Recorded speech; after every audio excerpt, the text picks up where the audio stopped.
Boxing Bros UK. Watch it. Boxing Bros UK. And here's the boss, Chris. Andrew the Boxing Brain. We're back. Career retrospective on David Price. Take it away, Andrew. David Price, the big and Chris, huge potential, all 6'8", heavy-handedness of him. Decorated amateur career. He was born on the 6th of July, which is 5 days before me, but a year before me. He's 42. In Liverpool, as we know. His pro career ran for 10 years, from 09 to 19. British and Commonwealth titles from 2012 to 2013. I think he defended them twice, if I remember rightly. Challenged for the European title. We'll remember that one, don't we, Teper? Oh, amateur gold. He obviously won the amateur gold at the 2006 Commonwealth, and he also won the 2008 European Championship, Union Championship, and obviously probably the biggest one we know, 2008 Beijing Olympics. Obviously great accolade there. But just before, I want you to come back in, Chris, on this little brief bio before we do more of a deep dive. This guy had everything, didn't he? The size, the reach, 6'8", muscular, fought everybody, sparred everyone. Everyone said how heavy-handed he was. Knocked out and sparring. David Price, he's talked about that sparring story from a long time ago, and that was kind of getting people a little bit interested in the fight. What is the truth about that? Yeah, he dropped me in sparring, and it didn't quite translate to the pro. This guy was getting the love that Moses Atuma was getting, but before he was going to turn pro, even though he only got the bronze medal at the Olympics, he was getting big love, big hype. Like, he's going to be the next thing, man. I want to start, Chris, with his medal haul at amateur, which is right up there at super heavyweight. So I've got 2002 bronze medal. Overall, he won 13 medals, right? The English National Championship, he won 3 golds and a bronze. At the Four Nations, 2003, 2005, Cardiff and Liverpool, silver and a gold. Commonwealth champ, 2003, Kuala Lumpur, 2007 at Liverpool. If I get any of these wrongs, I'm sure all you stat guys will call me out. Bronze and silver at the 2006, 2007 Stranza Cup. I think I've pronounced that right. I've never heard of that. Gold 2006 at Melbourne, Commonwealth Games, 2008 European Union, as I said in the bio, 2008 bronze Olympian, 8 golds in his amateur career, 2 silver, 3 bronze. That's not bad, Chris, is it? Yeah, not bad at all. And I'd just like to say one thing, though. The telltale signs were already there. Because, you know, for the bronze medal win, he got dropped twice before he got the stoppage. But, however, he was still young and hungry. So he still had that bit in him where he could get up and think, I'm going to knock this guy out. Got dropped twice. I had 2 counts on the ref, and then KO'd the guy to win the bronze medal. So, but the telltale signs are already there that he's a bit chinny. So I think he had roughly around an overall amateur record of 75 and 15. So, you know, a fair amount. Yeah, I didn't actually know this when I was researching him. He was the youngest ever ABA champ at 19. Some little interesting stats. Got stopped by Bermain Stavern at amateur. Remember him? Some people affectionately call him Bermain Stavern. He had a good career, didn't he? The Wilder fights. Bit of a paper champion, I think it might be fair to say, Chris. For me, Bermain Stavern, definitely not a very good champ. He beat Chris Arreola for a vacant title and then defended it against Wilder and lost. And then he rematched Wilder and lost in the first round because in that first fight, Wilder hurt his hand. That's why he didn't knock him out. And then he showed this is what happens when my hands are fully working. It's over and around. Yeah, and he lost to Robert Hellenius as well. We know was a good amateur and a pretty decent pro at one stage. Now, famously, he beat Fury in the 2006 ABA Championships. It was in points. Price actually overcame a knockdown in the second round as well. Again, this guy's getting dropped in the amateurs quite a lot. Yeah, Fury, we know, particularly at that phase, is important to remember. At that very early stage of Fury's career, he wasn't a puncher at all, really. Everyone thought he was pillow fisted, didn't they? But he got over that adversity and got a good win, and that's obviously, you know, a major part of what I guess got in the Olympic cycle. And he was the only Englishman to date to beat Fury in a ring, so that's also quite a good accolade, isn't it? Yeah, and let's not forget to play devil's advocate. Oh yeah, we like that on here. David Price was won the gold in Melbourne at the Commonwealth Games. He was Commonwealth amateur champion, and he'd had 70 fights. And Tyson Fury only had 10 fights, and he hadn't really done anything at amateur level. Because there's an interview with David Price where he said, I actually underestimated him. But Fury, we've got to give him his respect there as an amateur. 10 fights in, and you're fucking giving the Commonwealth champ hell. Naturally talented. I mean, Fury always had that natural boxing ability and natural size as well. But when you're 6'9", yeah, exactly. Even just that little bit taller than Price, and Price was a massive heavyweight. That's why they call him the big one. Yeah, and in their pro careers, they had a little bit of beef. And my reaction to David Price and Frank Maloney calling me out that midget, yeah? I'll fight David Price any day of the week. You see, you plumber from Liverpool, it's personal between me and you, and I'm going to do you some serious harm, you big stiff idiot. Okay, all right. Thanks, Tyson. We're live on Channel 5. All right, go on, one more. Also, they're going to need 10 plumbers to do you when I've got the finish with you. Also, you are getting it, for sure. Call me out, call me any names, and you are getting it. And you know your gay lover, Tony Bellew, I'll fight him in Okay, all right, rounds. They were supposed to fight so many times. I'll be honest with you, the facts are Fury ducked Price. He did. I tried my hardest to find the interview where Peter Fury said, we could have fought David Price, but we fought Joey Abel instead because he wasn't ready to fight a David Price. And he needed a tune-up. And then now look, we've just beat Vladimir Klitschko, and what the fuck's David Price doing? Getting knocked out by people that he should never be losing to. Yeah. It's about looking after your fighter and putting him in the right fights when he's ready. And that's why you've got to read between the lines of all the bullshit. Like when people aren't taking fights and they're ducking it, they're doing it for a reason. Don't listen to the bullshit and just concentrate, and you know why they're not taking the fight. Because they're not ready, and they'll take it later. Well, they now go into the pro career highlights, and it really is the career that could have been. He ended his career with 25, what was it, 25 and 7, 20 KOs. So we know he's a big puncher. All 7 defeats by KO as well, interestingly. First 10 wins were great. Then he beat, we have to mention our fellow Medway lad, Tom Dallas. Yeah, Dallas. Yeah, was a heavyweight challenger back in the day, area sort of English, around that sort of level. He's got some good names, Tom Dallas. But he said Price had the hardest straight right and left hook he's ever felt. So that gives you a little bit of something, doesn't it? And Tom Dallas is a big, I mean, I'm 6'4", and he's at least about 6'6", in his hand. Big old fella. Yeah, for sure. Yeah. Then he goes on to fight McDermott, who obviously famously fought Fury, as we know. Some people and beat him. Let's have it right. In that fight, he beat him.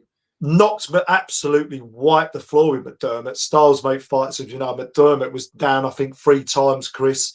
That was for the vacant English. I swear, it's for the British title. That was the English, and then he fought Sam Sexton for the British in the fight. Well, I double check that because it's quite confusing. I just want to say something about triangle theories because I'm really big on this. So McDermott arguably beat Fury in the first fight, and then Fury stopped him in the rematch. Still a hard fight, and then David Price wiped the floor with him. So everyone in their minds were like, "Yeah, David Price will actually kill Fury." I know it doesn't work like that because it really doesn't. Everyone's has an off night, there's different things. They're not superhuman that turn up in peak physical condition. It's not a computer game where they're at their best in their prime every single fight. It's not work like that, and that's just proof in the pudding. They both moved on into their prime because I don't think Price really had a prime. No, it's a really good point. Any boxing aficionados would know what we're talking about here, but any casual fans tuning in with what Chris said there, that is so true. People, the casuals, don't understand this now. You know, there's Fury famously struggled with faster, smaller heavyweights. Steve Cunningham, Wilder. I know Wilder was tall, but fast right hand, and particularly that guy that knocked him over with the bolo punch. Yeah. What was he called? The little short, fat guy. I can't remember who it was. Short guy again. Yeah, just caught him. So, you know, and different styles, different looks, southpaws, people that hit him from different angles, pressure fighters. You know, people use their late range weight. It just sometimes it just doesn't, just to qualify what Chris is saying. Like, it's such a myth that. So anyway, he then goes on to fight Sam Sexton. He stopped him in the 4th round, and that was for the vacant British and Commonwealth. So he now was the British and Commonwealth champion. He had his first defence in 2012, and he beat Audley Harrison. And he's absolutely, I remember that fight, smashed his nose to bits. Price was visibly concerned about Harrison's health because Audley Harrison was unconscious. He absolutely, but 82 seconds, 1 minute and 22 seconds. I've got Christie beat him in. The thing with that fight is, who was his manager? Oh, his Frank promoter Maloney. was fucking Frank Maloney. Was he still promoter Frank Maloney still? Yeah, I think so. Yeah, I think so. Right, that guy did I not. think Maloney had a seizure or something after the fight. I think, don't quote me, something happened because he had heart attack. I think the stress of it all.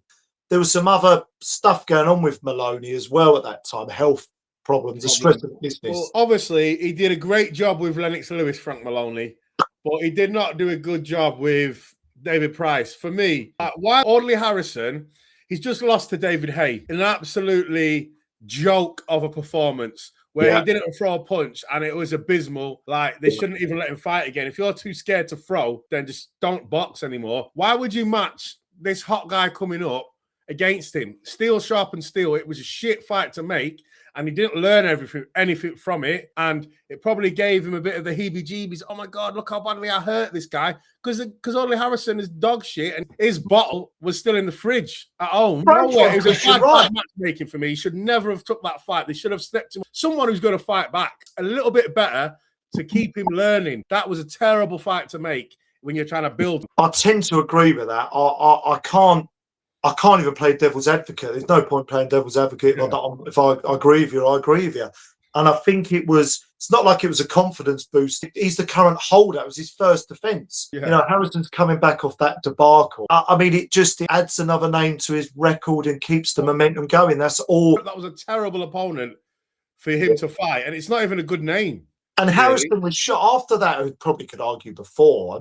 Was that when Eddie Hearn had him, didn't he? That was Eddie Hearn's sort of rise to prominence in the boxing. Frank Maloney, he dropped the ball. So he does a job on Harrison, as we would have expected. Yeah. Who's faced two massive punches in Hay and David Price. So and Wilder stopped him in a round. Yeah, the right was on the wall. I mean, I felt a bit sorry for Audley Harrison, really. And then he had a second defence against Matt Skelton, you know, the journeyman Matt Skelton, you know, respectable fighter back in the day. He's the kickboxer. It was Matt Skelton that had the fights with Danny Williams, and that was a kickboxer. Do you know Matt Skelton and Danny Williams, two fights? I thought they were good fights. I enjoyed them. Yeah. So then I remember watching this. I started to get into the hype with David Price. I was starting to watch boxing more and more and more, really becoming a passion of mine. And David Price was one of the guys that I was really kind of enamored with. I thought it was a great, he seemed a great guy and the rest of it. But I thought this was quite, and Tony Thompson, who'd been in there with Klitschko, as you know, at the time, still had ambition, Chris. He was number 5 with the IBF around that time. Yeah. More interesting matchmaking from Maloney. And Maloney went on record and said, this is a good time, good opportunity, the right time to fight Tony Thompson. But Tony Thompson was a resilient fighter. So he had 2 KO defeats. They were 5 months apart. So he jumped into the rematch. Tony Thompson wanted loads more money in the rematch. He felt like he was disrespected money-wise in the first. This is where I think Pricey's gas tank started to get exposed as well. Nervous energy, 100%. Psychologically, this is where I was interested in Price, because he expended a lot of nervous energy. He even admitted he used to expend a lot of energy. Gas tank, he was quite a muscular guy. I think that sapped his oxygen levels. And he had Tony Thompson hurt in both fights. I think he knocked him down in the second one. Yeah, he did. If I remember rightly, but just couldn't get him out of there and was exhausted in the second. And he put him down heavy. But Chris, where do we start with those two? Because that was the start of the end, really, for Price. Well, firstly, let's give Dave Price a little bit of respect. Yeah. Thompson popped dirty. Oh, yeah. Important fact. Yeah. He popped dirty, yeah. So let's not give Tony Thompson too much fucking credit. Right. And if anyone in the comments, I'm going to ban you if you support steroid cheats. Fucking don't want to hear it. If you're like, yeah, but it's disgusting. When people are putting their lives on the line and you're taking steroids to enhance your performance, you should be in jail. You shouldn't even be getting a ban. For me, it's very, very bad. But hey-ho, I think Price might have got it overturned, or it might have been the next fight that he lost that he got overturned. But take that aside, it's always the same thing with David Price. He can't close the. I just think where all the smoke was being blown up his ass, I think it was the right time to fight Tony Thompson. It was a good fight because it's boxing. You can't just keep on fighting like easy fights that you can easily win over and over again because you don't learn nothing. And it was the right time. Maybe he could have had a little bit less of opposition. And first big step up though, Chris, wasn't it? It was his first big step up. And I suppose maybe they should have gone for a European title before that rather than go straight in with someone who's just fought Vitaly or Vladimir Klitschko. Do you know what I mean? World level. But they rolled the dice and he lost. But I think in his head, where he was so believing his own hype, and that happened to him, couldn't recover. Rematch, he knocked him down. And David Price is not a good finisher. We've seen it so many times. We've seen it with Povetkin. Fucking had him hurt. I remember that. He jumped all over him. He smashed him. Povetkin's fucking running into the ropes. The ropes held him up. He had to have a standing count because if the ropes weren't there, he would have been on his arse. And they didn't close the show. He just couldn't. It's like he just panics. Shit. And I've got him hurt. I need to knock him out. And he loses. The niceness, Chris. This is what I talk about. The night. Some are predatory finishers. And some aren't, and because he was so heavy-handed. It's just a shame that he was just not a very good finisher because he could have gone a little bit further. But I just think nervous energy, panicking, he just lost it. And that gas tank was also another frailty, Chris, wasn't it? For a number of whatever was he was obviously as a big guy. We have to qualify this in heavyweights. People think it's not that if you're 16 stone plus, your body gets affected different. So I got to say that, but. The gas tank, he was kind of criticised a lot for that, wasn't he? Do you think that's fair? That's fair? Yeah and no, but I think his problem is people don't realise this. When you're anxious, it drains your stamina.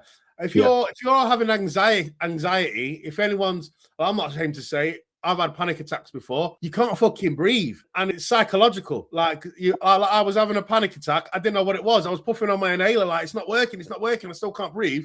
And my mate said, "What's going on?" Told him what's going on with me. He went, "You're having a panic attack. Your inhaler's not going to do nothing. You just need to take a relax." So imagine having a panic attack. Imagine having a panic attack when someone's trying to punch your fucking face in. How bad is that? So you're having a panic attack. You can't breathe. Someone's trying to punch your head in. I don't think it was his gas tank so much. I think it was nervous energy, anxiety attack in the ring while he's in the fire, and that was it. That's why sometimes you could see him just like, oh shit, giving up, like he's thinking, fuck, it's happening again. Think about this, Chris. I'm sure. Call me out in the comments if not, and let us know what you think. If other people's got any other opinions, you've mentioned there because men don't talk about it enough, and I'm a big advocate, and I know you are, of men being able to talk about stuff and what's going on, and it happens to athletes. We've maybe seen it with AJ everybody later in his career. I don't necessarily think it was that he was worried about being hit, although there might have been a bit of PTSD after he'd suffered a couple of knockouts and then later on his career. Whatever the reason, the anticipation, the anxiety of the fight, just some people just have a genetic thing where they just get more anxious. Some people, like Usyk, can stay very composed, never looks anxious at all, ever. Even when things are getting a bit tough. And some athletes are like that, Chris, aren't they? Like you say, where the anxiety and the pressure as well felt his career, Price, particularly with his amateur background, the way he was being built, a bit like we're seeing with Moses now. Moses doesn't look like he's got a care in the world. So there you go. Might have just been a naturally nervous sort of person. But he then went into the teper fight for the European title, who also popped 30. But interestingly, the EBU let it stand. So it didn't get overturned. BoxRec still consider it a loss. And I remember that because Teper caught him with a massive overhand right.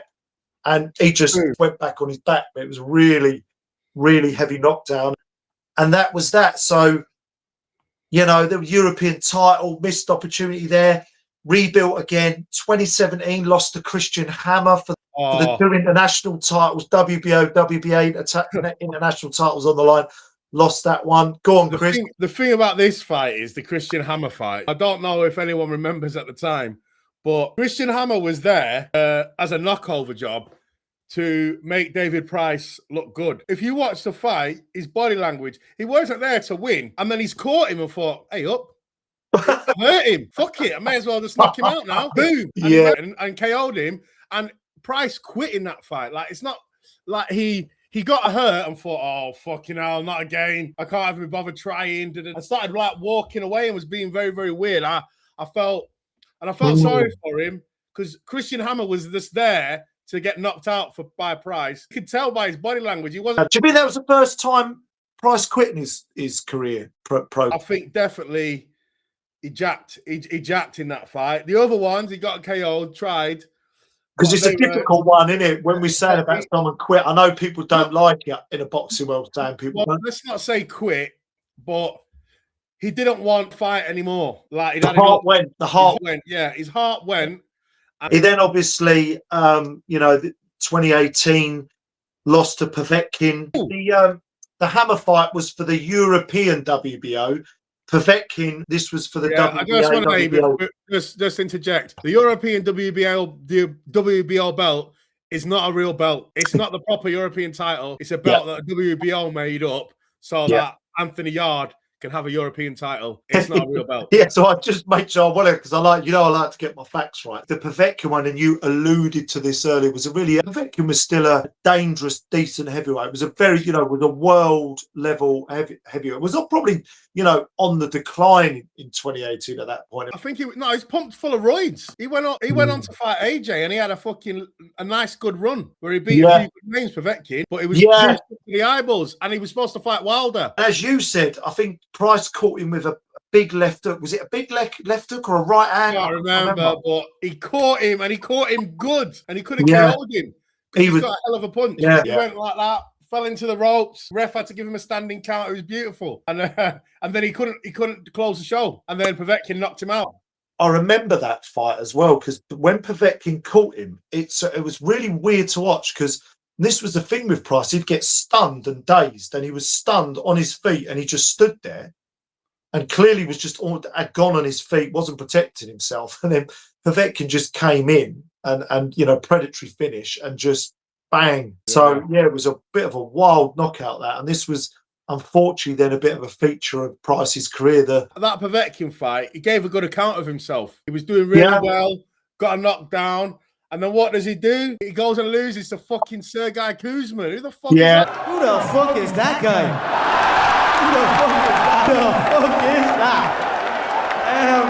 Oh my God. He should not be losing to that guy, man. But then he had the Cash Ali thing with the whole bite gate thing going on. Cash Ali biting him. He's like David Price himself. Doesn't let his hands go. Gets knocked out all the time. All I remember is, he's biting me. He's biting me. Get him off.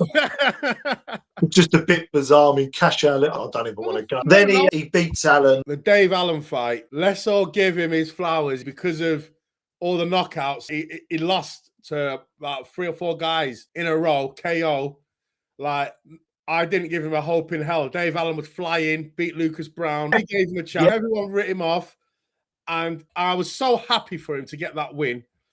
And he showed his amateur pedigree and that this Dave Allen kid is not on my level, nowhere near it. And Dave Allen always kept saying a lot of disrespectful things about David Price to get the fight, even before they had the fight. Like when Dave Allen was always mouthing off and he fought Luis Ortiz and Dylan White and wanting to fight all these guys and kept losing. And respect to David Price, because I think that's one of his best performances of his career. The Dave Allen win is his best win and his best performance. He was locked in. He was like, I'm sick of all you haters, everyone taking piss out of me, memes, whatever, and I'm going to show you all how good I really can be and that this kid is not on my level. And I think it's really funny, the corner, when Dave Allen sits down, call it off. He goes, what do you mean? You want me to call it off? He went, yeah. He said, I can see 5 of them out there. Yeah. Call it off. I'm calling this off, right? Darren Barker's going to call it off. He's had it. That's probably the 7 fights he had before the fight. And he's the first person that's made a tough man like Dave Allen quit. And then loses to Derek Delboy Chisora. And I've got a little quote on when he retired. He said The hunger is no longer there, and that's massive. The glory had gone in my career, and I was fighting for extra money. My mind was made up 6 weeks previous. I did get offered something, and I made sure I was in the gym ready when the call came, but there was no desire for me to fight anymore. I didn't even want to know who it was. I've set up a business now, doing building work, and I've got properties. I'm happy and content with how it all ended and how I look back on my career. Can't really argue with that. Boxing Bros UK, thanks for like and subscribe. Help, I need somebody. Help, now just turn it back.